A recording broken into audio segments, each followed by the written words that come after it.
તો જૂનાગઢની શેરગઢ ગ્રામ પંચાયતના ગુનાહિત ઇતિહાસ ધરાવતા સરપંચને બરતરફ કરી દેવામાં આવ્યા છે। સસ્પેન્ડેડ સરપંચ વિરુદ્ધ હત્યા અને એટ્રોસિટીના ગુના દાખલ છે, જેને લઈને હાલ આરોપી મોહિત દયાતર જેલમાં બંધ છે। એટલું જ નહીં, સરપંચ વિરુદ્ધ ગેરરીતિની પણ અનેક ફરિયાદ મળી હતી। કોઝવે અને પાણીના ટાંકાના કામમાં ભ્રષ્ટાચાર કર્યો હોવાનો પણ આરોપ લાગ્યો છે। ત્યારે ગામના વિકાસના કામના પૈસા સેરવી વિદેશી નાગરિકની જોબ કાર્ડમાં નાણાં જમા કરાવી ગેરરીતિ આચરી હતી।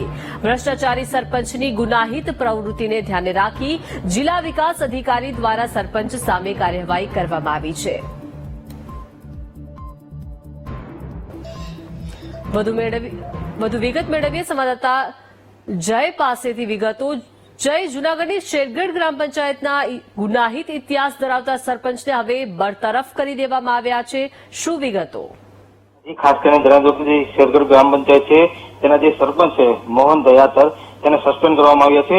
ત્યારે જે સરપંચ વિરુદ્ધ અનેક વખત જે નાણાંના દુરુપયોગ કરવા બાબતે ફરિયાદ કરવામાં આવી હતી। શેરગઢ ગામના જે જાગૃત નાગરિક હતા તેના દ્વારા ફરિયાદ કરવામાં આવી હતી। ત્યારે આ જે એક એટ્રોસિટી અને હત્યાની કોશિશ કરવા બાબતે પણ આ સરપંચ વિરુદ્ધ ફરિયાદ નોંધવામાં આવી હતી। ત્યારે ટીડીઓની તપાસ બાદ જિલ્લા વિકાસ અધિકારી સામે કેસ અંગે રજૂઆત કરતા આની સુનાવણી કરવામાં આવી છે અને આ સુનાવણી દરમિયાન સસ્પેન્ડ કરવામાં આવ્યા છે। જી આભાર જય, વિગત આપવા બદલ।